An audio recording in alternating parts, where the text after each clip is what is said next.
ದೇವರಿಗೆ ಸ್ತೋತ್ರವಾಗಲಿ. ದೇವರಿಗೆ ಅಮೂಲ್ಯರು, ಅತಿ ಪ್ರಿಯರು, ಘನವಂತರಾದ ಪ್ರಿಯ ದೇವರ ಮಕ್ಕಳೇ, ಬನ್ನಿರಿ ಪ್ರಿಯರೇ, ಈ ದಿನ ಈ ಸಮಯ ಜೀವ ನೀಡುವ, ಮಾರ್ಗ ತೋರುವ, ಆ ಸತ್ಯ ತಿಳಿಯಪಡಿಸುವ ದೇವರ ಜೀವಂತ ವಾಕ್ಯ, ಸೃಷ್ಟಿಕರ್ತನು ರಕ್ಷಕನು ನಮ್ಮನ್ನು ತಾಯಿ ಗರ್ಭದಿಂದಲೇ ಪೋಷಿಸಿ ರಕ್ಷಿಸಿ ಕಾಪಾಡುತ್ತಾ ನಿರ್ಮಿಸುತ್ತಾ ಬಂದಿರುವ ದೇವರ ವಾಕ್ಯವನ್ನು ಆಲಿಸೋಣ ಪ್ರಿಯರೇ. ಈ ದಿನ ನಾವು ಧ್ಯಾನಿಸಿದ ವಾಕ್ಯ ಭಾಗ ಅಂಶ ಪ್ರಿಯರೇ, ನಮ್ಮ ದೇವರು ಎನ್ನುವ ಅಂಶದ 3ನೇ ಭಾಗ ಪ್ರಿಯರೇ. ಹೌದು, ನಮ್ಮ ದೇವರು ಸರ್ವವ್ಯಾಪಿಯಾಗಿದ್ದಾನೆ ಪ್ರಿಯರೇ. ಎಲ್ಲರ ಪ್ರಾರ್ಥನೆ ಕೇಳುವಾತನಾಗಿದ್ದಾನೆ, ಎಲ್ಲರ ಕಷ್ಟ ಪರಿಹಾರ ಮಾಡುವಾತನಾಗಿದ್ದಾನೆ, ಎಲ್ಲ ಶೋಧನೆಗಳನ್ನು ಜಯಿಸಲು ತಪ್ಪಿಸಲು ದಾರಿಯನ್ನು ತೆರೆಯುವಾತನಾಗಿದ್ದಾನೆ ಮತ್ತು ಎಲ್ಲ ರೀತಿಯ ಜ್ಞಾನಕ್ಕೆ ಮೂಲ ಕಾರಣನಾಗಿದ್ದಾನೆ ಪ್ರಿಯರೇ. ಆತನು ಬೆಳಕಾಗಿದ್ದಾನೆ, ಆತನಲ್ಲಿ ಕತ್ತಲೆಂಬುದಿಲ್ಲ. ದೇವರು ಪ್ರೀತಿಯಾಗಿದ್ದಾನೆ. ಹೌದು ಪ್ರಿಯರೇ, ಪ್ರೀತಿಸುವವನು ದೇವರನ್ನು ಬಲ್ಲವನು, ಪ್ರೀತಿಸದವನು ದೇವರನ್ನು ಬಲ್ಲವನಲ್ಲ, ಕಂಡವನೂ ಅಲ್ಲ ಪ್ರಿಯರೇ. ಯಾವನಲ್ಲಿ ದೇವರ ಆತ್ಮ ನೆಲೆಗೊಂಡಿದ್ದಾನೋ ಆ ಪ್ರೀತಿ ಅವನಲ್ಲಿ ನೆಲೆಗೊಂಡಿದೆ. ಹೀಗೆ ನಮ್ಮ ದೇವರು ಎಂಥವನು ಅಥವಾ ನಮ್ಮ ದೇವರು ಅನ್ನುವ ಅಂಶದ ಭಾಗವನ್ನು 3ನೇ ಭಾಗ ಧ್ಯಾನಿಸುವ ಮೊದಲು ನಾವು ಪ್ರಾರ್ಥನೆ ಮಾಡಿ ಸಿದ್ಧರಾಗೋಣ ಪ್ರಿಯರೇ. ದೇವರ ಆತ್ಮನ, ಪರಿಶುದ್ಧ ಆತ್ಮನ, ಜೀವಮರಣಗಳ ಒಡೆಯನ, ಭೂಮಿಯ ಮೇಲೆ ದೇವರ ಸರ್ವಶಕ್ತಿಯ, ವಿಸ್ಮಯ ಶಕ್ತಿಯ, ಆ ಮಹಾಶಕ್ತಿಯ ಸಹಾಯ ಶಕ್ತಿ, ಪ್ರೀತಿ, ವಾಕ್ಯವನ್ನು ಅರ್ಥ ಮಾಡಿಕೊಳ್ಳುವ ಮಹಾಕೃಪೆ, ಬುದ್ಧಿ ವಿಕಾಸಗೊಳ್ಳುವಂತೆ ನಮ್ಮ ಆತ್ಮ ಕಣ್ಣುಗಳು ಹೌದು ಪ್ರಿಯರೇ, ದೇವರ ಪರಿಶುದ್ಧ ಆತ್ಮನಲ್ಲಿ ಬೇಡಿಕೊಳ್ಳೋಣ. ನಮ್ಮ ದೇವರು ಹೇಗೆ ನಮ್ಮನ್ನು ಸೃಷ್ಟಿಸಿದ್ದಾನೆ, ರಕ್ಷಿಸುತ್ತಿದ್ದಾನೆ, ಪೋಷಿಸುತ್ತಿದ್ದಾನೆ, ನಿತ್ಯ ಅನಂತ ಮಹಿಮೆಯ ಕಣ್ಣು ಕಾಣದ ಕಿವಿ ಕೇಳದ ಮಾನವ ಹೃದಯ ಗ್ರಹಿಸದ ಆ ಅತಿಶಯ ಲೋಕಕ್ಕೆ ತನ್ನನ್ನು ಒಲಿಯದವರನ್ನು ತೆಗೆದುಕೊಂಡು ಹೋಗಲು ಸಮರ್ಥನಾಗಿದ್ದಾನೆ ಪ್ರಿಯರೇ. ಆತನ ಮಾತುಗಳನ್ನು ಕೇಳಲು ಸಿದ್ಧರಾಗೋಣ. ನಮ್ಮ ಹೃದಯದಲ್ಲಿ ಬೀಳುವ ವಾಕ್ಯ ಭಾಗ 100ರಷ್ಟು ಫಲ ಕೊಡುವಂತೆ, ಒಳ್ಳೆಯ ನೆಲವಾಗುವಂತೆ ಪ್ರಾರ್ಥಿಸೋಣ ಪ್ರಿಯರೇ. ನನ್ನೊಂದಿಗೆ ಏಕೀಭವಿಸಿ ಪ್ರಾರ್ಥಿಸಿರಿ. ಪ್ರಾರ್ಥನೆ. ತಂದೆಯೇ, ಸರ್ವಶಕ್ತ ದೇವರೇ, ಪರಿಶುದ್ಧನೇ ಪರಿಶುದ್ಧನೇ ಪರಿಶುದ್ಧನೇ ಯೇಸುವೆ, ನಿಮ್ಮ ನಾಮವನ್ನು, ಪ್ರಭುವಿನ ನಾಮಸ್ಮರಣೆ ಮಾಡುವರೆಲ್ಲರೂ ರಕ್ಷಣೆ ಹೊಂದುವರು ಎನ್ನುವ ವಾಕ್ಯದ ಮುಖಾಂತರ ದೇವ, ನಮ್ಮ ದೇವರಾದ ನಿಮ್ಮನ್ನು ಅನುದಿನ ಜೀವಿತದಲ್ಲಿ ಎಲ್ಲ ಸ್ಥಳಗಳಲ್ಲಿಯೂ ನಮ್ಮ ಕೈಗಳನ್ನೆತ್ತಿ ನಿಮ್ಮ ಸಹಾಯ, ಶಕ್ತಿ, ಜ್ಞಾನ, ಬಿಡುಗಡೆ, ಜಯ, ಆಶೀರ್ವಾದ, ಮಾರ್ಗದರ್ಶನ, ಕಟಾಕ್ಷ, ಬೋಧನೆ ಪಡೆಯುವಂತೆ ನಿಮ್ಮ ಮಕ್ಕಳಾದ, ನಿಮ್ಮ ಸೇವಕರಾದ, ನಿಮ್ಮ ದಿವ್ಯ ಪ್ರಜೆಗಳಾದ ನಾವು ಕೂಗಿ ಕರೆಯುವಾಗ ನಮ್ಮ ಸಹಾಯಕ್ಕೆ ಧಾವಿಸುವ ಏಕೈಕ ಜೀವಂತ ದೇವರು ನೀವೇ ತಂದೆ. ನಿಮ್ಮಂತೆ ಯಾರೂ ದೇವರಿಲ್ಲ, ಹಿಂದೆ ಇದ್ದಿಲ್ಲ, ಮುಂದೆ ಇರುವುದಿಲ್ಲ. ಹೌದು ಪ್ರಭುವೇ, ಅಂತ ಬಲಿಷ್ಠನಾದ, ಯಾಕೋಬ್ಯರ ಶೂರನಾದ ದೇವರೇ, ಇಸ್ರೇಲಿನ ಪರಮ ಪಾವನನೇ, ನಿತ್ಯ ಪರಿಶುದ್ಧ ಲೋಕದಲ್ಲಿ ಪವಿತ್ರಾಲಯದಲ್ಲಿ ನಿತ್ಯ ನಿವಾಸಿಯಾದ ನೀವು ದೀನನ ಹೃದಯದಲ್ಲಿ, ಜಜ್ಜುವುದ ಮನಸ್ಸಿನಲ್ಲಿ ಇರುವುದಕ್ಕೆ ಬರಲು ಹೊರಟಿದ್ದೀರಿ ತಂದೆ. ದೀನನ ಆತ್ಮವನ್ನು, ಜಜ್ಜುವುದ ಮನಸ್ಸನ್ನು ಉಜ್ಜೀವಪಡಿಸಿ ಸ್ವಸ್ಥ ಮಾಡುವಾತನಾಗಿದ್ದೀರಿ. ಹೀಗೆ ತಂದೆ, ನಮ್ಮ ದೇವರು ನಮ್ಮನ್ನು ಒಳ್ಳೆ ಕುರುಬನಂತೆ ಶ್ರೇಷ್ಠವಾದ ಹುಲ್ಲುಗಾವಲಿನ ಕಡೆಗೆ ಮತ್ತು ತಿಳಿಕೊಳ್ಳದ ಬಳಿಗೆ ಕರೆದೊಯ್ಯುವ ದೇವರು ಎನ್ನುವ ಜ್ಞಾನದೊಂದಿಗೆ ನಮ್ಮನ್ನು ನಡೆಸಬೇಕೆಂದು ಪ್ರಭು ನಿಮ್ಮ ಹೆಸರಿಗೆ ತಕ್ಕಂತೆ ಈ ವಾಕ್ಯ ಭಾಗದಲ್ಲಿ ಬಂದಿರುವ ಪ್ರತಿಯೊಬ್ಬ ಮಗ ಮಗಳನ್ನು ನೀತಿ ಮಾರ್ಗದಲ್ಲಿ ನಡೆಸುವಂತೆ ಅನುಗ್ರಹಿಸಬೇಕೆಂದು, ಎಲ್ಲ ಕತ್ತಲೆಯ ಶಕ್ತಿಗಳಿಂದ, ವ್ಯಕ್ತಿಗಳಿಂದ, ಜ್ಞಾನದಿಂದ ನಿಮ್ಮ ಮಕ್ಕಳನ್ನು ಇದೀಗಲೇ ಬಿಡಿಸಿ ನಿಮ್ಮ ಚಿತ್ತಂತೆ ಅನುಗ್ರಹಿಸಬೇಕೆಂದು, ಹೀಗೆ ಶಾಂತಿದಾಯಕ ದೇವರೇ, ಶೀಘ್ರವಾಗಿ ಸೈತಾನನನ್ನು ನಿಮ್ಮ ಮಕ್ಕಳಾದ ನಮ್ಮೆಲ್ಲರ ಕಾಲ ಕೆಳಗೆ ಹಾಕಿ ಜಜ್ಜಿ ಹಾಕುತ್ತಾ ಬರಬೇಕೆಂದು ನಜರೇತಿನ ದೇವಕುಮಾರ ಯೇಸಪ್ಪ ನಿಮ್ಮ ನಾಮದಲ್ಲಿ ಪ್ರಾರ್ಥಿಸುತ್ತೇವೆ ಸ್ವಾಮಿ. ರಕ್ಷಕನೇ, ಒಡೆಯನೇ, ಇಮ್ಮಾನುವೇಲನೇ. Amen, amen. Thank you, Father God. Thank you, Jesus Christ, Son of God. Thank you, Holy Ghost, fire of God, living water flow. Amen. Thank you, Jesus. ಹೌದು ಪ್ರಿಯರೇ, ನಮ್ಮ ದೇವರು ನಮಗೆ ಬೆಳಕಾಗಿದ್ದಾನೆ ಪ್ರಿಯರೇ. ಆತನ ಹಿಂಬಾಲಿಸುವುದಾದರೆ ನಾವು ಕತ್ತಲಲ್ಲಿ ನಡೆಯುವುದಿಲ್ಲ. ಅದು ಪ್ರಿಯರೇ, ಕತ್ತಲೆ ಅಂದರೆ ಭಯ, ಮರಣ, ಸೈತಾನನು, ಅದು ಪ್ರಿಯರೇ, ಮತ್ತು ವ್ಯಾಧಿಗಳು, ಚಿಂತೆ, ಪೇಚಾಟ, ಗೋಳಾಟ, ಅದು ಪ್ರಿಯರೇ, ದಿಕ್ಕಿ ಕೆಟ್ಟ ಕಂಗೆಟ ಜೀವನ. ಹೀಗೆ ನಮ್ಮ ದೇವರು ಎನ್ನುವ ಅಂಶ ಭಾಗದೊಳಗೆ ನಾವು ಪ್ರವೇಶ ಆಗುವ ಮೊದಲು ಪ್ರಿಯರೇ, ಒಂದು ಚಿಕ್ಕ ಹಾಡನ್ನು ಆಡಿಕೊಂಡು, ಆತ್ಮೀಯ ಗೀತೆಯನ್ನು ಆಡಿಕೊಂಡು ನಾವು ಪ್ರವೇಶ ಆಗೋಣ. ಹಾಡು ನಾನು ತೆರೆದ ಬಾಗಿಲು. ಅದು ಪ್ರಿಯರೇ, ಯೇಸು ಒಂದು ಬಾಗಿಲನ್ನು ತೆರೆದಿಟ್ಟಿದ್ದಾನೆ ಪ್ರಿಯರೇ. ಪ್ರಕಟಣೆ ಗ್ರಂಥ 3ನೇ ಅಧ್ಯಾಯ 20-21 ವಾಕ್ಯದಲ್ಲಿ ನೋಡುತ್ತೇವೆ. ಈಗ ನಿನ್ನ ಮುಂದೆ ನಾನು ಒಂದು ಬಾಗಿಲನ್ನು ತೆರೆದಿದ್ದೇನೆ. ನಾನು ತೆರೆದ ಆ ಬಾಗಿಲನ್ನು ಯಾರು ಮುಚ್ಚಲಾಗದು, ನಾನು ಮುಚ್ಚಿದ ಬಾಗಿಲನ್ನು ಯಾರು ತೆಗೆಯಲಾಗದು. ಅದು ಪ್ರಿಯರೇ, ಯೇಸುವನ್ನು ವಿಶ್ವಾಸಿಸಿದ ಪ್ರತಿಯೊಬ್ಬರಿಗೂ ತಂದೆ ಯೇಸುವಿನ ನಾಮದಲ್ಲಿ ಯೇಸುವಾಗಿ ಬಾಗಿಲನ್ನು ತೆರೆದಿದ್ದಾನೆ ಪ್ರಿಯರೇ. ನಿತ್ಯ ಜೀವದ ಬಾಗಿಲು ಅದು ಪ್ರಿಯರೇ. ಮರಣದ ಮುಳ್ಳನ್ನು ಮುರಿದ ಬಾಗಿಲು, ಮರಣದ ಕಹಿ ನುಂಗಲ್ಪಟ್ಟ ಬಾಗಿಲು, ಬೆಳಕಿನ ಬಾಗಿಲು, ನೂತನ ಬಾಗಿಲು, ದೇವರ ಆತ್ಮನ ವರಗಳ ಫಲಗಳ ಆಯುಧದ ಬಾಗಿಲು ಪ್ರಿಯರೇ. ಅದು ಹೀಗೆ ನಮ್ಮ ಎದುರೊಂದು ಬಾಗಿಲನ್ನು ತೆರೆದಿದ್ದಾನೆ ಪ್ರಿಯರೇ ಪ್ರಭು. ಆ ಬಾಗಿಲೊಳಗೆ ಯೇಸುವನ್ನು ಬಿಟ್ಟರೆ ಬೇರೆ ಯಾವ ಹೆಸರಿನಿಂದ, ಬೇರೆ ಯಾವ ನಾಮ ಉಚ್ಚಾರಣೆಯಿಂದ, ಪ್ರಾರ್ಥನೆಯಿಂದ ಹೋಗಲು ಸಾಧ್ಯವಿಲ್ಲ. ಅದು ಹೆಸರಿಗೆ ಮಾತ್ರ ಭಕ್ತಿ ಎನಿಸಿಕೊಳ್ತದೆ ಹೊರತು ಅದರಿಂದ ಯಾವ ಶಕ್ತಿ ಉಂಟಾಗುವುದಿಲ್ಲ ಪ್ರಿಯರೇ. ಅದು ನೆಗೆಟಿವ್ ಅಷ್ಟೇ. ಯೇಸು ಕ್ರಿಸ್ತನ ಮಾತ್ರ ಪಾಸಿಟಿವ್ ಪ್ರಿಯರೇ. ಇದರೊಳಗೆ ಎಲ್ಲರದರಂತೆ ನಾವು ಇಂದಿನ ಜೀವಿತದಲ್ಲಿ ಪ್ರಾರ್ಥಿಸಬೇಕಾಗಿ ಪ್ರಿಯರೇ. ಯೇಸುವಿನ ಹೆಸರಿಗೆಂದೇ ಸ್ವರ್ಗ ಮರ್ತ್ಯ ಪಾತಾಳ ಜೀವರಾಶಿಗಳು ಮೊಣಕಾಲು ಊರಿ ಮಣಿಯುತ್ತವೆ. ಹೀಗೆ ತಂದೆಯಾದ ದೇವರ ಘನತೆ ಮಹಿಮೆಯನ್ನು ಕೊಂಡಾಡುತ್ತವೆ. ಆಕಾಶದ ಕೆಳಗೆ ಭೂಮಿಯ ಮೇಲೆ ಕೊಡಲ್ಪಟ್ಟಿರುವ ಬೇರೆ ಯಾವ ಹೆಸರಿನಿಂದ ಮನುಷ್ಯ ರಕ್ಷಣೆ ಹೊಂದುವಂತಿಲ್ಲ. ಕತ್ತಲ ಶಕ್ತಿಗಳಿಂದ, ಅನಾರೋಗ್ಯದಿಂದ, ಅದು ಪ್ರಿಯರೇ, ಅಲೌಕಿಕ ದುಷ್ಟ ಜೀವಿತದಿಂದ ಬಿಡುಗಡೆಯ ಪ್ರಿಯರೇ. ಯೇಸುವನ್ನು ವಿಶ್ವಾಸಿಸಿದಾಗ ಮಾತ್ರ ಪರಲೋಕದಿಂದ ಇಳಿದು ಬರುವ ಶಕ್ತಿಯನ್ನು ತಂದೆ ವಾಗ್ದಾನ ಮಾಡಿದ್ದಾನೆ. ಆ ಪರಲೋಕದಿಂದ ಇಳಿದು ಬರುವ ಶಕ್ತಿ ನೀವು ಭೂಷಿತರಾಗುವ ತನಕ, ಪವಿತ್ರಾತ್ಮ ನಿಮ್ಮ ಮೇಲೆ ಬರುವ ತನಕ ಕಾದುಕೊಂಡಿರಿ ಎಂದು ಯೇಸು ಹೇಳ್ತಿದ್ದಾನೆ ಪ್ರಿಯರೇ. ಹೌದು, ಪ್ರಾರ್ಥನೆಯಲ್ಲಿ, ವಿಶ್ವಾಸದಲ್ಲಿ, ಪರಿಶುದ್ಧತೆಯಲ್ಲಿ, ನಂಬಿಕೆ, ನಿರೀಕ್ಷೆ, ಪ್ರೀತಿಯಲ್ಲಿ, ಹೌದು ಪ್ರಿಯರೇ, ಎಡಬಿಡದೆ, ನಿರಾಶರಾಗದೆ ನಿರಂತರ ಪ್ರಾರ್ಥನೆ ಇರಬೇಕಾಗಿದೆ. ವಾಕ್ಯ ಅನುಸಾರವಾದ ಪ್ರಾರ್ಥನೆ. ಹೌದು ಪ್ರಿಯರೇ, ಯೇಸು ಹೇಳಿದಂತೆ ನಾವು ದೇವರನ್ನು, ಯೇಸುವನ್ನು ಪ್ರೀತಿಸಿದಾಗ ಯೇಸು ತಂದೆಯಲ್ಲಿ ಬೇಡುತ್ತಾನೆ. ತಂದೆ ಬೇರೊಬ್ಬ ಯೇಸುವಿನಂತಿರುವ, ಯೇಸುವೆ ಆಗಿರುವ ಪರಿಶುದ್ಧ ಆತ್ಮನನ್ನು, ಜೀವ ಕೊಡುವ ಆತ್ಮನ ಕಳಿಸಿಕೊಡುತ್ತಾನೆ. ಹೀಗೆ ಯೋಹಾನ ಸುವಾರ್ತೆ 3ನೇ ಅಧ್ಯಾಯ 5ನೇ ವಾಕ್ಯದಲ್ಲಿ ಹೇಳಿದಂತೆ ನೀರಿನಿಂದಲೂ ಪರಿಶುದ್ಧ ಆತ್ಮನಿಂದ ಹೊಸದಾಗಿ ಹುಟ್ಟದವರು ದೇವರ ರಾಜ್ಯ ಯಾರು ಪ್ರವೇಶಿಸುವುದಿಲ್ಲ. ಆದರೆ ನೀರಿನಿಂದ, ಆತ್ಮನಿಂದ. ನೀರು ಎಂದರೆ ವಾಕ್ಯ ಪ್ರೇರಣೆ, ಆತ್ಮ ಎಂದರೆ ತಂದೆಯಾದ ದೇವರು. ಹೀಗೆ ತಂದೆ ನಾನು ಒಂದೇ ಆಗಿದ್ದೇನೆ ಎಂದು ಯೇಸು ಹೇಳ್ತಿದ್ದಾನೆ. ನಮ್ಮನ್ನು ಕೂಡ ಪ್ರಭು ನೀರಿನಿಂದ ಪವಿತ್ರ ಆತ್ಮ ಹೊಸದಾಗಿ ಹುಟ್ಟಿಸಲು ಪ್ರೇರೆ. ಈ ಹಾಡಿನ ಮುಖಾಂತರ ನಮ್ಮೊಂದಿಗೆ ಹಾಡಿರಿ. ಹಾಡು.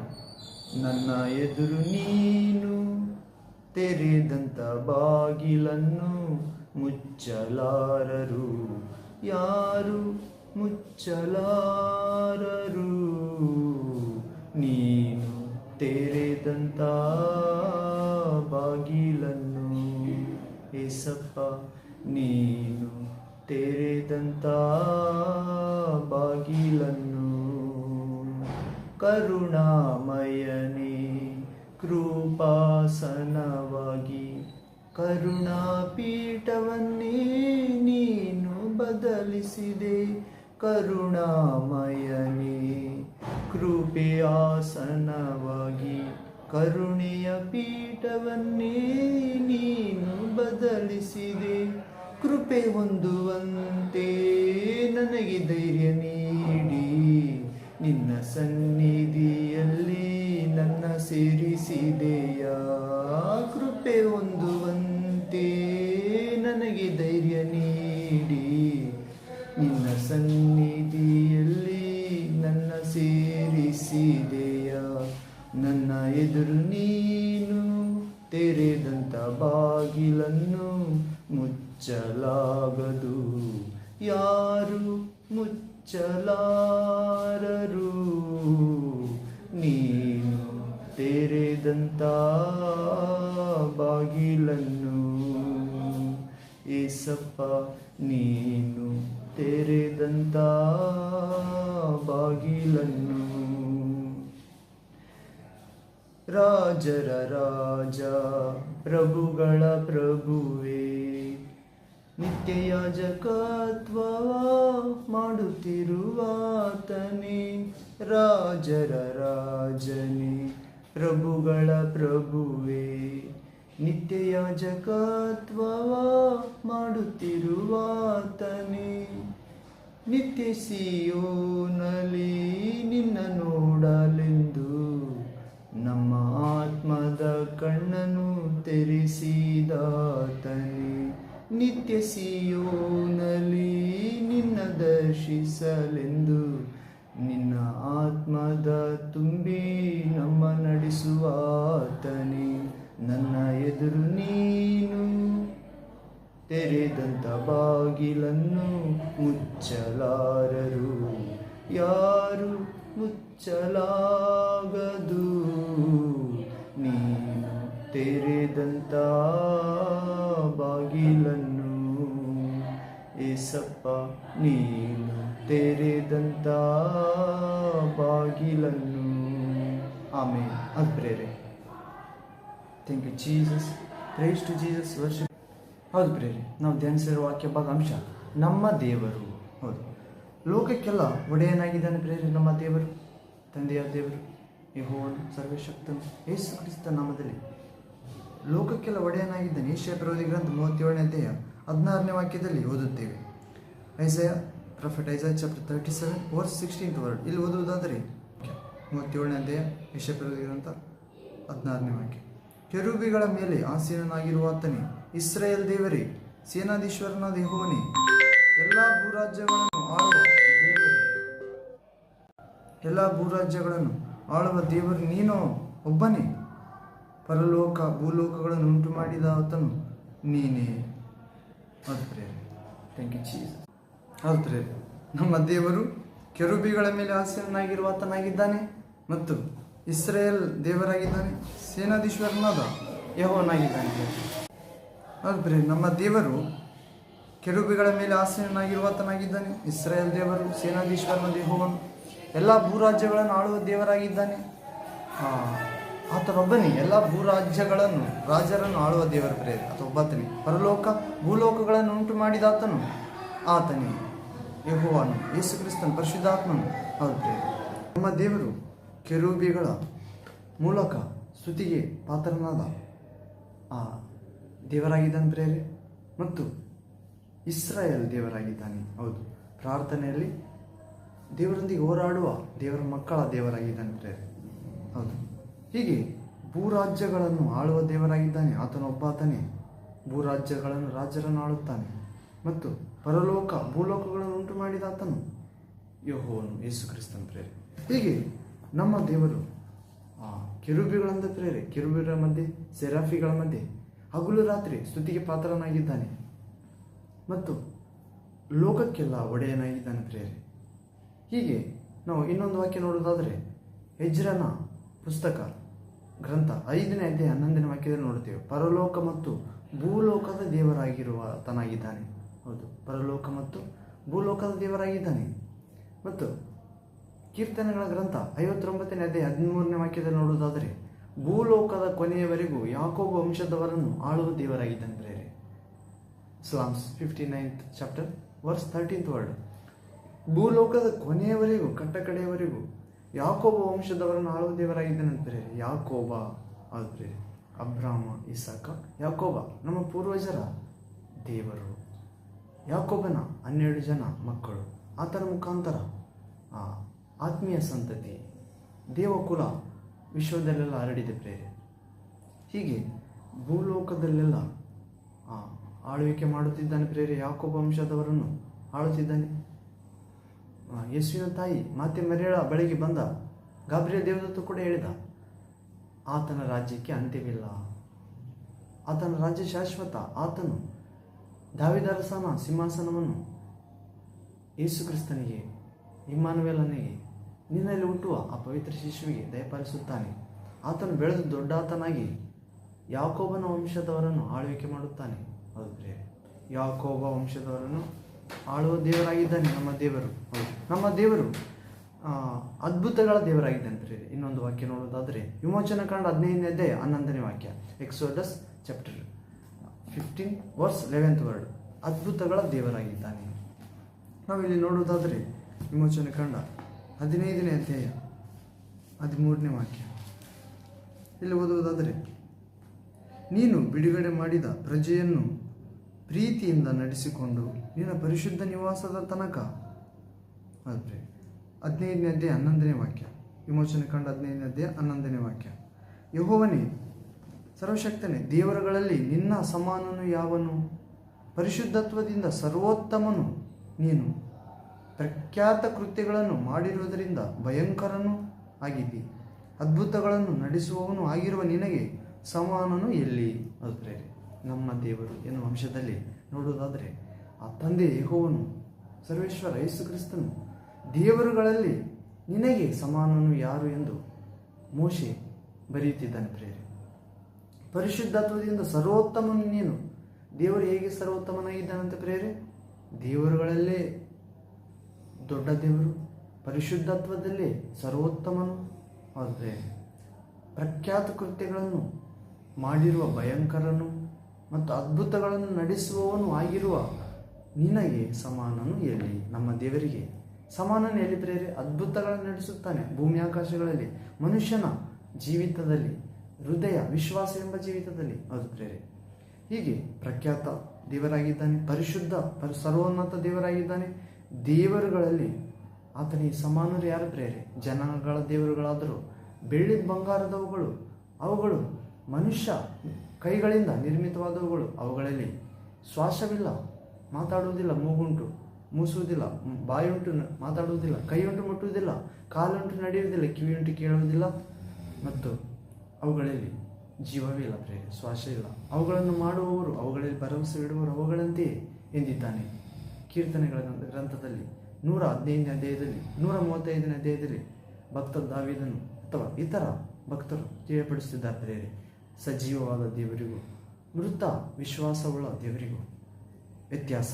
ಹೌದು, ತಂದೆ ಯೇಸು ಕ್ರಿಸ್ತನೇ ದೇವರುಗಳಲ್ಲಿ ಶ್ರೇಷ್ಠನಾಗಿದ್ದಾನೆ ಪ್ರೇರೆ. ಏಕದೇವರಾಗಿದ್ದಾನೆ, ಸತ್ಯ ದೇವರಾಗಿದ್ದಾನೆ, ನಿತ್ಯ ಜೀವ, ಶಾಶ್ವತ ದೇವರ ಒಂದಿಗೆ ಬಾಳುವ ಜೀವಿತ ಕೊಡಲು ಬಂದಿದ್ದಾನೆ.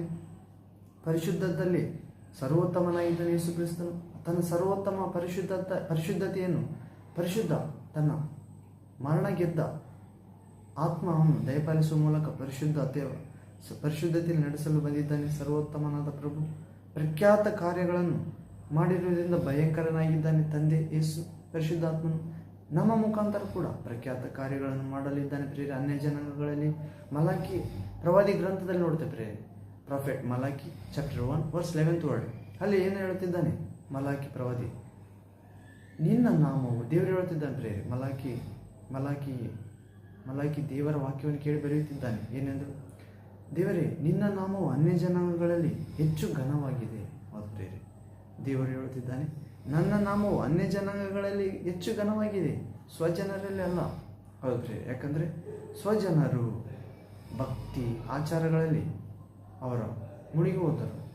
ಅನ್ಯ ಜನರ ಮುಖಾಂತರವಾದವರು ದೇವ ಜನರಿಗೆ ತಕ್ಕಂತೆ ನಡೆದುಕೊಂಡರು ಪ್ರೇರೆ. ಅವರು ನೋಡಿ ನಂಬದೆ ನಂಬಿ ನಡೆಯುವವರಾದರು. ಹೌದು, ಹೀಗೆ ದೇವರ ಅದ್ಭುತ ಕಾರ್ಯಗಳು ನಡೆಸುವ ಆತನಾಗಿದ್ದಾನೆ ಪ್ರೇರೆ. ಆತನಿಗೆ ಸಮಾನನು ಇಲ್ಲ. ಆತನು ಸರ್ವೋತ್ತಮನಾದ ದೇವರು. ಆತನಿಗೆ ಸಮಾನರು ಯಾರಿಲ್ಲ ಇಹ ಪರಗಳಲ್ಲಿ. ಪರಿಶುದ್ಧತ್ವ ಎಂಬ ಸರ್ವೋತ್ತಮ ಅಸ್ತ್ರ ದೇವರಾಗಿದ್ದಾನೆ ಪ್ರೇರೆ. ಅಸ್ತ್ರಗಳ ದೇವರು. ಪ್ರಖ್ಯಾತ ಕೃತ್ಯಗಳನ್ನು ಮಾಡಿರುವುದರಿಂದ ಭಯಂಕರನಾಗಿದ್ದಾನೆ. ಹೌದು, ಆತನಿಗೆ ಸಮಾನವಾದ ದೇವರಿಲ್ಲ. ನಮ್ಮ ದೇವರು ಎನ್ನುವ ಅಂಶದಲ್ಲಿ ನೋಡ್ತಿದ್ದೇವೆ ಪ್ರೇರೆ. ಹೀಗೆ ಲೋಕಕ್ಕೆಲ್ಲ ಒಡೆಯನಾಗಿದ್ದಾನೆ ನಮ್ಮ ದೇವರು. ಪರಲೋಕ ಮತ್ತು ಭೂಲೋಕದ ದೇವರಾಗಿದ್ದಾನೆ. ಸ್ವರ್ಗ ಭೂಲೋಕದ ದೇವರಾಗಿದ್ದಾನೆ. ಭೂಲೋಕದ ಕೊನೆಯವರೆಗೂ ಯಾಕೋಬ ವಂಶದವರನ್ನು ಆಳುತ್ತಿದ್ದಾನೆ ಪ್ರೇರೆ. ಹೌದು, ಯಾಕೋಬ ಎಂದರೆ ಇಸ್ರಾಯೇಲ್ ಅಂದರೆ ಹೊಸ ಹೆಸರು ಯಾಕೋಬನದು. ದೇವರೊಂದಿಗೆ ಪ್ರಾರ್ಥನೆಯಲ್ಲಿ ಹೋರಾಡಿ ಗೆದ್ದವನು. ದೇವರೇ, ನನ್ನನ್ನು ಆಶೀರ್ವದಿಸುವವರೆಗೂ ನಿನ್ನನ್ನು ಬಿಡುವುದಿಲ್ಲ ಎಂದು ರಾತ್ರಿಯೆಲ್ಲ ಕಣ್ಣೀರಿನಿಂದ ದೇವದೂತನ ರೂಪದಲ್ಲಿ ಬಂದ ದೇವರನ್ನು ಬೇಡಿಕೊಂಡ ಯಾಕೋಬನ ಹೆಸರು ಇಸ್ರಾಯೇಲ್. ಯಾಕೋಬನ ವಂಶದವರು ಲೋಕದ ಕಟ್ಟ ಕಡೆಯವರೆಗೂ ಆಳುತ್ತಾನಂತ ಪ್ರೇರೆ. ನಮ್ಮನ್ನು ಕೂಡ ಆಳಬೇಕಾದ್ರೆ ನಾವು ಕೂಡ ಅದೇ ಮನೋಭಾವದಿಂದ ಇರಬೇಕು, ಯಾಕೋಬನ ಮನೋಭಾವ. ದೇವರೇ, ನನ್ನನ್ನು ಆಶೀರ್ವದಿಸದ ಹೊರತು ನಿನ್ನನ್ನು ಬಿಡುವುದಿಲ್ಲ, ನನ್ನನ್ನು ಅಭಿಷೇಕಿಸದ ಹೊರತು ನಿನ್ನನ್ನು ಬಿಡುವುದಿಲ್ಲ, ನನ್ನನ್ನು ನಿನ್ನ ಪವಿತ್ರ ಸೇವೆಗೆ ಮೀಸಲು ಮಾಡೋದ ಹೊರತು ಬಿಡುವುದಿಲ್ಲ, ನನ್ನನ್ನು ನಿನ್ನ ಪ್ರೀತಿಯಿಂದ, ನಂಬಿಕೆ, ನಿರೀಕ್ಷೆಯಿಂದ ತುಂಬುವವರೆಗೂ ಬಿಡುವುದಿಲ್ಲ ಎಂದು ಪ್ರಾರ್ಥಿಸಬೇಕಾಗಿದೆ ಪ್ರೇರೆ. ಆಗ ಲೋಕದ ಕಟ್ಟ ಕಡೆಯವರೆಗೂ ಯೇಸು ಕ್ರಿಸ್ತ ಹೇಳ್ತಿದ್ದಾನೆ ತನ್ನ ಶಿಷ್ಯರಿಗೆ, ಇಗೋ ಭೂಮಿಯಲ್ಲಿ ಸ್ವರ್ಗದಲ್ಲಿ ಸರ್ವಾಧಿಕಾರ ನನಗೆ ಕೊಡಲಾಗಿದೆ. ಆದ್ದರಿಂದ ನೀವು ಹೋಗಿ ಎಲ್ಲ ಜನರನ್ನು ನನ್ನ ಶಿಷ್ಯರನ್ನಾಗಿ ಮಾಡಿರಿ. ನಾನು ನಿಮಗೆ ಆಜ್ಞಾಪಿಸಿದವುಗಳನ್ನು ಕಾಪಾಡಿಕೊಳ್ಳಿರಿ. ಅವುಗಳನ್ನು ಕಾಪಾಡಿಕೊಳ್ಳುವಂತೆ ಬೋಧಿಸಿರಿ. ವಿಶ್ವಾಸವರಿಗೆ ತಂದೆ, ಕುಮಾರ, ಪರಿಶುದ್ಧಾತ್ಮ, ಪಿತಾಸುತ ಪರಿಶುದ್ಧಾತ್ಮ ಹೆಸರಿನಲ್ಲಿ ಸ್ನಾನ ದೀಕ್ಷೆ ಮಾಡಿಸಿರಿ. ಪಾಪದ ಪಾಲಿಗೆ ಸತ್ತು ನೀತಿಯ ಪಾಲಿಗೆ, ದೇವರ ಪಾಲಿಗೆ ಜೀವಿಸುವಂತೆ ಅವರಿಗೆ ಸ್ನಾನ ಮಾಡಿಸಿರಿ. ರಕ್ಷಣೆ ಹೊಂದುವರು. ನಂಬದೆ ಹೋಗುವವರು ದಂಡನೆಗೆ ಒಳಗಾಗುವರು. ದಂಡನೆ ಅಂದರೆ ಆ ಸೈತಾನ್ನಿಂದ ಶಿಕ್ಷೆ ಅಥವಾ ದೇವರಿಂದ ದೂರ ಆಗುವ ಅನುಭವ ಪ್ರೇರೆ, ಅಂತಿಮ ತೀರ್ಪಾಗುತ್ತದೆ. ಹೀಗೆ ತೀರ್ಪಿನಿಂದ ತಪ್ಪಿಸಿಕೊಳ್ಳಲು ಪಶ್ಚಾತ್ತಾಪದ ಹೃದಯದಿಂದ ದೇವರ ಬಳಿಗೆ ಬಂದು ನೂತನ ಸೃಷ್ಟಿಯಾಗುವುದೇ ದೀಕ್ಷಾ ಸ್ನಾನದ ಸೂಚನೆ. ಅನೇಕರು ದೀಕ್ಷಾ ಮಾಡಿಸಿಕೊಳ್ತಾರೆ ಪ್ರೇರೆ, ಪಶ್ಚಾತ್ತಾಪಟ್ಟು ಮಾನಸಾಂತರಗೊಳ್ಳುತ್ತಾರೆ, ಆದರೂ ನೂತನ ಸೃಷ್ಟಿಯಾಗುವುದಿಲ್ಲ. ನೂತನ ಸೃಷ್ಟಿ ಆದರೆ ಮಾತ್ರ ಪರಲೋಕದಲ್ಲಿ ಪ್ರವೇಶ ಪ್ರೇರೆ. ಪಶ್ಚಾತ್ತಾಪ ಪಡುವವರಿಗೆ ಮಾತ್ರ ಅಲ್ಲ, ನೂತನ ಸೃಷ್ಟಿ ಆಗಬೇಕಾಗಿದೆ. ಮಾನಸಾಂತರ ಮಾತ್ರ ಅಲ್ಲ, ನೂತನ ಸೃಷ್ಟಿ ಮುಖ್ಯ ಪ್ರೇರೆ. ಹೌದು, ಸುನ್ನತಿ ಮಾಡಿಸಿಕೊಳ್ಳುವುದಾಗಲಿ ಮಾಡಿಸಿಕೊಳ್ಳದೇ ಇರುವುದು ಮುಖ್ಯವಲ್ಲ, ನೂತನ ಸೃಷ್ಟಿಯಾಗುವುದೇ ಮುಖ್ಯ. ಅನೇಕರು ಮಾನಸಾಂತರ ಆಗುತ್ತಾರೆ, ಮತ್ತೆ ಕೆಲವು ದಿನ ಬಿಟ್ಟ ಅದೇ ಜೀವಿತಕ್ಕೆ ಮರಳುತ್ತಾರೆ. ನಾಯಿ ತಾನು ನೆಕ್ಕಿದಂತೆ ತೊಳೆದ ಹಂದಿ ಮರಳಿ ಕೆಸರಿಗೆ ಹೋದಂತೆ ನಾವು ಆಗದೆ ನೂತನ ಸೃಷ್ಟಿ ಆಗಲೆಂದೇ ನಾವು ಪಶ್ಚಾತ್ತಾಪ ಪಡಬೇಕಾಗಿದೆ. ನೂತನ ಸೃಷ್ಟಿ ಆಗಬೇಕೆಂದೇ ನಾವು ಮಾನಸಾಂತರ ಹೊಂದಬೇಕಾಗಿದೆ, ಪ್ರಾರ್ಥಿಸಬೇಕಾಗಿದ್ದರೆ. ಹೀಗೆ ಕೇವಲ ಮಾನಸಾಂತರದಿಂದ ದೇವರ ಮಹಿಮೆ ಆಗುವುದಿಲ್ಲ, ಕೇವಲ ಪಶ್ಚಾತ್ತಾಪದಿಂದ ದೇವರ ಮಹಿಮೆ ಆಗುವುದಿಲ್ಲ. ಕೇವಲ ಪಾಪಗಳನ್ನು ಒಪ್ಪಿಕೊಳ್ಳುವುದರಿಂದ ಪಾಪ ಮಾಡುವುದನ್ನು ಬಿಟ್ಟು ಬಿಡುವುದಿಲ್ಲ. ಬಿಟ್ಟು ಬಿಡಬೇಕೆನ್ನುವ ಆಸೆಯಿಂದಲೇ ಪಾಪ ಹೇಳಬೇಕು ಪ್ರೇರೆ. ನಾವು ಜ್ಞಾನೋಕ್ತಿ ಗ್ರಂಥ 28ನೇ ಅಧ್ಯಾಯದಲ್ಲಿ ನೋಡುತ್ತೇವೆ, 29ನೇ ವಾಕ್ಯ. ತನ್ನ ದೋಷವನ್ನು ಮುಚ್ಚಿಟ್ಟುಕೊಳ್ಳುವವನಿಗೆ ಶುಭವಾಗುವುದಿಲ್ಲ, ಅವುಗಳನ್ನು ಒಪ್ಪಿಕೊಂಡು ಬಿಟ್ಟು ಬಿಡುವವನಿಗೆ ದೇವರ ಕರುಣೆ ದೊರೆಯುತ್ತದೆ. ಆದರೆ ನಾವು ಮುಚ್ಚಿಟ್ಟುಕೊಳ್ಳದೆ ಶುಭ ಹೊಂದಬೇಕಾದರೆ ನಮ್ಮ ಪಾಪಗಳನ್ನು ಒಪ್ಪಿಕೊಳ್ಳುವುದು ಮಾತ್ರ ಅಲ್ಲ, ಬಿಟ್ಟು ಬಿಡುತ್ತೇನೆ ಎನ್ನುವ ಮನೋಭಾವದಿಂದಲೇ ಒಪ್ಪಿಕೊಳ್ಳಬೇಕು. ಕೇವಲ ಒಪ್ಪಿಕೊಳ್ಳುವುದರಿಂದ ಪರಿಹಾರ ಆಗುವುದಿಲ್ಲ ಪ್ರೇರೆ. ಏಕೆಂದರೆ ಬಿಟ್ಟು ಹೋದ ಪಿಶಾಚಿ ದೆವ್ವ ಮರಳಿ ಬಂದು ನೋಡುತ್ತದೆ. ಯೇಸು ಕ್ರಿಸ್ತನು ಹೇಳಿದ್ದಾನಲ್ಲ, ದೆವ್ವವು ಒಬ್ಬ ಮನುಷ್ಯನಿಂದ ಹೊರಗೆ ಹೋದ ನಂತರ ಅದು ಒಣಗಾಡಿನಲ್ಲಿ ತಿರುಗಾಡುತ್ತದೆ, ನೀರಿಲ್ಲದ ಸ್ಥಳದಲ್ಲಿ. ಅದು ಮರಳಿ ಬಂದು ಯಾವ ವ್ಯಕ್ತಿಯನ್ನು ಬಿಟ್ಟು ಹೋಗಿರುತ್ತದೋ, ಯಾವ ಮನೆಯನ್ನು ಬಿಟ್ಟು ಹೋಗಿರುತ್ತದೋ, ಅದು ಮತ್ತೆ ಜಾಗ ಸಿಗದಿದ್ದಾಗ ತಾನು ಬಿಟ್ಟು ಬಂದ ಮನೆಯನ್ನು ನೆನೆಸಿಕೊಂಡು ಮತ್ತೆ ನೋಡುತ್ತದೆ ಬಂದು. ಆಗ ಆ ಮನೆ, ತಾನು ದೆವ್ವ ಬಿಟ್ಟು ಹೋದ ಮನೆ ಸುಂದರವಾಗಿರುವುದನ್ನು ಮತ್ತು ಗೂಡಿಸಿ ಮನೆ ಸಾರಿಸಿರುವುದನ್ನು ನೋಡಿದಾಗ, ಚೆನ್ನಾಗಿದೆಯಲ್ಲ ಮನೆ, ಒಳಗಡೆ ಯಾರೂ ಬಂದಿಲ್ಲ ಎಂದು ತನಗಿಂತ ಕೆಟ್ಟವುಗಳಾದ ಇನ್ನೂ 7 ದೆವ್ವಗಳನ್ನು ಕರೆದುಕೊಂಡು ಬಂದು ಆ ಮನೆಯಲ್ಲಿ ವಾಸ ಮಾಡುತ್ತವೆ. ಆ ಮನುಷ್ಯನ ಗತಿ ಮೊದಲಿಗಿಂತ ಕೆಟ್ಟದ್ದಾಗುತ್ತದೆ. ಹೌದು ಪ್ರೇರೆ. ಅದೇ ರೀತಿ ಈ ಸಂತತಿಗೆ, ಈಗಿನ ಯುಗದಲ್ಲಿರುವವರಿಗೆ ಸಂಭವಿಸುತ್ತದೆ, ಈ ಪೀಳಿಗೆಗೆ ಎಂದಿದ್ದಾನೆ ಯೇಸು ಕ್ರಿಸ್ತ ಪ್ರಭು. ಆದ್ದರಿಂದ ನಾವು ಯೇಸುವನ್ನು ಸ್ವೀಕರಿಸಬೇಕಾಗಿದೆ ಪ್ರೇರೆ.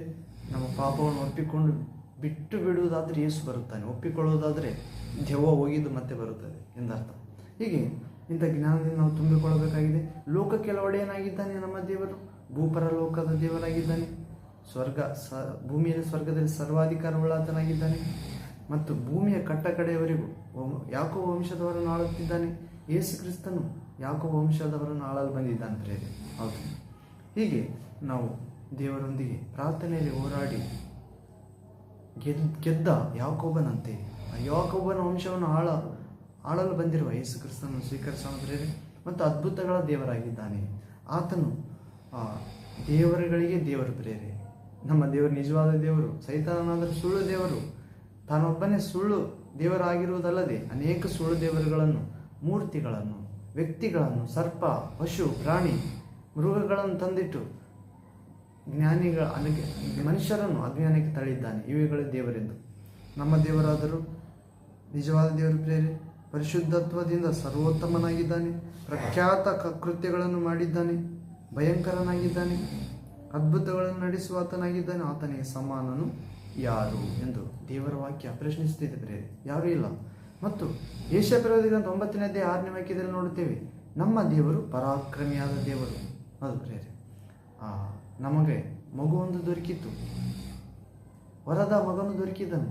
ಆತನ ಬಾಹುವಿನ ಮೇಲಿರುವುದು ರಾಜ್ಯಾಡಳಿತ. ಆತನು ಅದ್ಭುತ ಸ್ವರೂಪನು, ಆಲೋಚನಾಕರ್ತನು, ಪರಾಕ್ರಮಿಯಾದ ದೇವರು.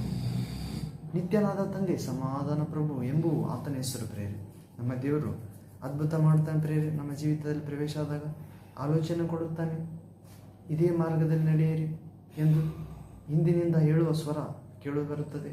ಅದ್ಭುತ ಮಾಡುತ್ತಾನೆ. ನಿನ್ನ ಕಹಿಯಾದ ಜೀವಿತವನ್ನು, ಮಾರಾ ಜೀವಿತವನ್ನು ಮಧುರವಾಗಿ ಮಾರ್ಪಡಿಸುತ್ತಾನೆ. ಕತ್ತಲೆ ಇದ್ದರೆ ಬೆಳಕು ಮಾಡುತ್ತಾನೆ. ದ್ವೇಷ ಇದ್ದರೆ ಪ್ರೀತಿ ಉಂಟಾಗುತ್ತದೆ. ಅನಾರೋಗ್ಯ ಇದ್ದರೆ ಆರೋಗ್ಯ ಉಂಟಾಗುತ್ತದೆ ಪ್ರೇರೆ. ದುಃಖ ಇದ್ದರೆ ಉತ್ಸಾಹ ಸ್ತೋತ್ರದ, ಆನಂದ ಸ್ತೋತ್ರದ ವಸ್ತ್ರ ತೊಡಿಸುತ್ತಾನೆ. ಹೌದು, ಇನ್ನು ಆತ್ಮೀಯ ಕಣ್ಣು ಕುರುಡಾಗಿದ್ದರೆ ಆತ್ಮೀಯ ಕಣ್ಣು ದಯಪಾಲಿಸುತ್ತಾನೆ ಪ್ರೇರೆ. ಹೀಗೆ ನಮ್ಮ ದೇವರು ಪರಾಕ್ರಮಿಯಾದ ದೇವರಾಗಿದ್ದಾನೆ. ಅದ್ಭುತ ಮಾಡಿ ಆಲೋಚನೆ ನೀಡುತ್ತಾನೆ. ನಿತ್ಯ ನನ್ನ ತಂದೆ ಆಗಿದೆ ಅಂತ ಹೇಳಿ, ನಾನು ಇದ್ದೇನೆ ನಿನ್ನೊಂದಿಗೆ, ಭಯಪಡಬೇಡ. ನದಿಗಳನ್ನು ದಾಟುವಾಗಲೂ ನೀನು ಮುಳುಗುವುದಿಲ್ಲ. ಬೆಂಕಿ ಜ್ವಾಲೆಯ ಮಧ್ಯೆ ನಡೆಯುವಾಗಲೂ ಆ ಜಳ ನಿನ್ನನ್ನು ದಹಿಸುವುದಿಲ್ಲ. ಬೆಂಕಿ ಜ್ವಾಲೆ ಕಾರಣ ನದಿಗಳನ್ನು ಉಂಟು ಮಾಡಿದ, ಬೆಂಕಿಯನ್ನು ಉಂಟು ಮಾಡಿದ ದೇವರು ಆತನಾಗಿದ್ದಾನೆ ಕಾರಣ. ಆದ್ದರಿಂದ ನಿತ್ಯನ ತಂದೆಯಾಗಿ ಈ ಸೃಷ್ಟಿಯ ಎಲ್ಲ ಅನಾಹುತಗಳಿಂದ ನಿನ್ನಂತ ಕಾಪಾಡುತ್ತಾನೆ ನಮ್ಮ ದೇವರು. ಮತ್ತು ಸಮಾಧಾನ ಪ್ರಭುವಾಗಿದ್ದಾನೆ ಪ್ರೇರೆ. ನನ್ನ ಸಮಾಧಾನ ಶಾಂತಿ ನಿಮಗೆ ಬಿಟ್ಟು ಹೋಗುತ್ತೇನೆ, ಲೋಕ ಕೊಡುವ ರೀತಿಯಿಂದ ಕೊಡುವುದಿಲ್ಲ. ಕಾರಣ ಲೋಕವು ವಸ್ತುಗಳ ಮೇಲೆ, ವ್ಯಕ್ತಿಗಳ ಮೇಲೆ, ಅಧಿಕಾರದ ಮೇಲೆ ಆಧಾರವಾಗಿದೆ ಪ್ರೇರೆ. ಆದರೆ ನಮ್ಮ ಪರಲೋಕ ಪ್ರಭುವಾದನು ತಂದೆಯಾದ ದೇವರ ಮೇಲೆ ಆಧಾರವಾಗಿದ್ದಾನೆ, ಪ್ರೀತಿಯ ಮೇಲೆ ಆಧಾರವಾಗಿದ್ದಾನೆ, ನ್ಯಾಯ ನೀತಿ ಎಂಬ ಸಿಂಹಾಸನದ ಮೇಲೆ ಆಧಾರನಾಗಿದ್ದಾನೆ. ಹೌದು ಪ್ರೇರೆ, ಪ್ರೀತಿ ಕೃಪೆಗಳ ಮೇಲೆ ಆಧಾರನಾಗಿದ್ದಾನೆ ಪ್ರೇರೆ. ಹೀಗೆ ಸಮಾಧಾನದಲ್ಲಿ ಬಂಧಿಸುತ್ತಾನೆ.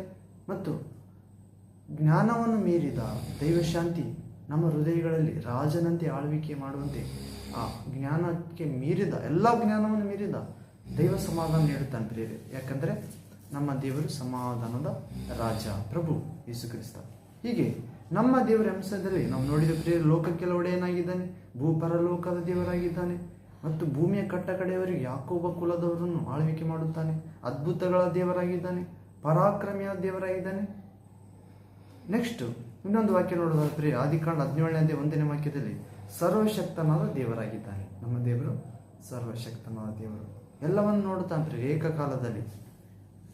ಆಕಾಶದಿಂದ ನಮ್ಮ ಹೆಜ್ಜೆಗಳು ಯಾವ ಕಡೆಗೆ ಇಡುತ್ತೇವೋ, ನಾವು ಕೂಡುವುದು, ಏಳುವುದು, ಮಲಗುವುದು ಎಲ್ಲ ನೋಡುವಾತನಾಗಿದ್ದಾನೆ.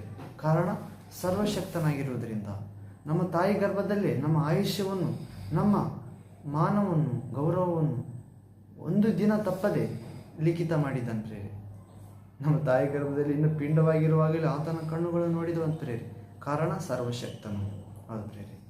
ಲಾಜರನು ಮರಣಿಸಿದಾಗಲೂ ಕೂಡ 4 ದಿನ ಸಮಾಧಿಯಲ್ಲಿದ್ದಾಗ ಯೇಸು ಒಂದೇ ಮಾತಿನಿಂದ ಲಾಜರನೇ ಎದ್ದು ಹೊರಗಡೆ ಬಾ ಅಂದರೆ ಸೃಷ್ಟಿಕರ್ತನ ಸ್ವರ ಕೇಳಿ ಕೊಳೆತು ಹೋದ ಮಾಂಸ ಮರು ರೂಪಣೆ ಜೋಡಣೆ ಆಯ್ತು ಪ್ರೇರೆ.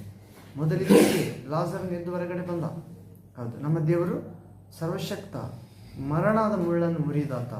ಮರಣವೇ ನಿನ್ನ ವಿಷದ ಕೊಂಡಿಯಲ್ಲಿ, ನಿನ್ನ ವಿಷದ ಕೊಂಡಿ ಪಾಪವೇ, ಪಾಪಕ್ಕೆ ಶಕ್ತಿ ಆಧಾರ ಆಚಾರ ಸಂಬಂಧ ಜೀವಿತವೇ, ವಿಗ್ರಹಗಳಲ್ಲಿ ಮೊರೆ ಹೋಗುವುದೇ. ಹೌದು ಪ್ರಿಯ, ನಮ್ಮ ದೇವರು ವಿಗ್ರಹ ಅಲ್ಲ, ಆಚಾರ ಸಂಬಂಧ ಅಲ್ಲ, ಯಾವುದೋ ವಸ್ತು ಅಲ್ಲ. ಆತನನ್ನು ನಂಬಿ ನಡೆಯಬೇಕಾಗಿದೆ, ನೋಡಿ ಅಲ್ಲ. ತೋಮನಿಗೆ ಯೇಸು ಕ್ರಿಸ್ತ ಹೇಳ್ತಾನೆ ಪ್ರಿಯ, ಪುನರುತ್ಥಾನದ ನಂತರ ಎಲ್ಲರೂ ವಿಶ್ವಾಸಿಸಿರುತ್ತಾರೆ, ತೋಮನಿಗೆ ಕಾಣಿಸಿರುವುದಿಲ್ಲ. ಪ್ರಭು ನೋಡಿ ನಂಬುತ್ತೇನೆ ಅಂದಾಗ ಆಗಲೇ ಪ್ರತ್ಯಕ್ಷ ಆಗುತ್ತಾನೆ ಆ ಕೋಣೆಯಲ್ಲಿ ಪ್ರಭು. ಕಿಟಕಿ ಬಾಗಿಲು ಮುಚ್ಚಿರುತ್ತವೆ.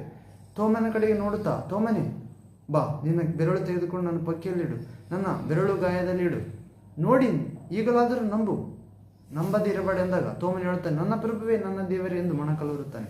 ನೀನು ನೋಡಿ ನಂಬಿದ್ದರಿಂದ ನೋಡದೆ ನಂಬಿದವರು ನಿನಗಿಂತ ಹೆಚ್ಚು ಭಾಗ್ಯವಂತರೇ ಅಂತ ಹೇಳ್ತಾರೆ. ಹೌದು, ನಾವು ನೋಡದೆ ನಂಬುವ ಭಾಗ್ಯದೊಳಗೆ, ಆತ್ಮ ಸಂಬಂಧವಾದ ಆರಾಧನೆಯೊಳಗೆ, ವಿಶ್ವಾಸದೊಳಗೆ ಪ್ರಭು ಕರೆಯುತ್ತಿದ್ದಾನೆ ಪ್ರಿಯರೇ. ಆಚಾರ ಸಂಬಂಧವಾದ ಆರಾಧನೆಯಿಂದ ಆತ್ಮ ಸಂಬಂಧವಾದ ಆರಾಧನೆಗೆ ಬರೋಣ. ಪಾಪ ಮರಣಗಳ ನಿಯಮದಿಂದ ಬಿಡುಗಡೆ ಆಗುತ್ತೇವೆ. ಇಲ್ಲದಿದ್ದರೆ ಪಾಪ ಮರಣಗಳ ನಿಯಮ, ಸರಪಳಿ, ಅಧಿಕಾರ ನಮ್ಮ ಮೇಲೆ ಇರುತ್ತದೆ ಎಂದರ್ಥ. ನಾವು ಪಾಪ ಮರಣದಿಂದ ಹೊರಗಡೆ ಬರುವ ಆತ್ಮ ಸಂಬಂಧವಾದ ಆರಾಧನೆ, ವಿಶ್ವಾಸ ಪ್ರಭು ಯೇಸು ನಮ್ಮೆಲ್ಲರಿಗೆ ನೀಡಲಿ ವಾಕ್ಯ ಭಾಗದ ಮೂಲಕ.